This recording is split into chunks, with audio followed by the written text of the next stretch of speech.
السلام علیکم ناظرین، فیصل وائس یوٹیوب چینل پر خوش آمدید۔ ناظرین، حضرت موسیٰ علیہ السلام سے ایک غریب آدمی نے درخواست کی کہ آپ کلیم اللہ ہیں، اللہ تعالیٰ سے دعا کریں کہ وہ میرا رزق بڑھا دے، مجھے کئی وقت فاقے ہو جاتے ہیں۔ حضرت موسیٰ علیہ السلام نے بارگاہ خداوندی میں اس کی درخواست پیش کی تو بتایا گیا کہ اس آدمی کی قسمت میں قلیل روزی ہے، اس لیے ہمارے ہاں سے تھوڑا تھوڑا کر کے اسے روز دیا جاتا ہے تاکہ آخر تک ملتا رہے۔ اس شخص کو جب یہ بات معلوم ہوئی تو اس نے درخواست کی کہ آپ اللہ تعالیٰ سے سفارش کر کے میری قسمت کا سارا رزق مجھے ایک ہی بار دلوا دیں۔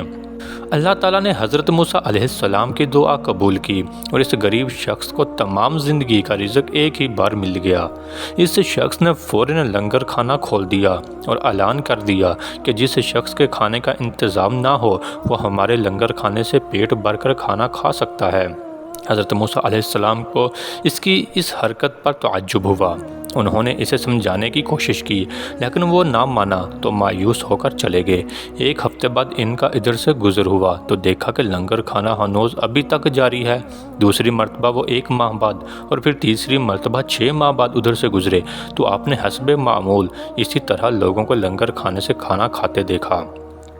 ان کا خیال تھا کہ اس غریب آدمی کی دریا دلی کی بدولت سارا رزق چند روز میں ختم ہو جائے گا، مگر لنگر کھانا ابھی تک مسلسل جاری تھا۔ آپ نے اللہ تعالیٰ سے عرض کیا، یا اللہ، یہ کیا قصہ ہے؟ اس کا تھوڑا سا رزق ابھی تک چل رہا ہے۔ جواب آیا، بے شک اس کی قسمت میں تھوڑا سا ہی رزق تھا جو اب تک ختم ہو جانا چاہیے تھا، لیکن ہمارا قانون ہے کہ جو شخص ہماری راہ میں کچھ خرچ کرتا ہے تو ہم اس کا 10 گنا اس کو دنیا میں اور 90 گنا آخرت میں دیتے ہیں۔ یہ شخص ابھی اس قانون کے دائرے سے باہر نہیں، جتنا یہ ہماری راہ میں خرچ کرتا ہے اس کا 10 گنا ہم اسے دنیا میں ہی دے دیتے ہیں۔ اس میں تعجب کی کیا بات ہے؟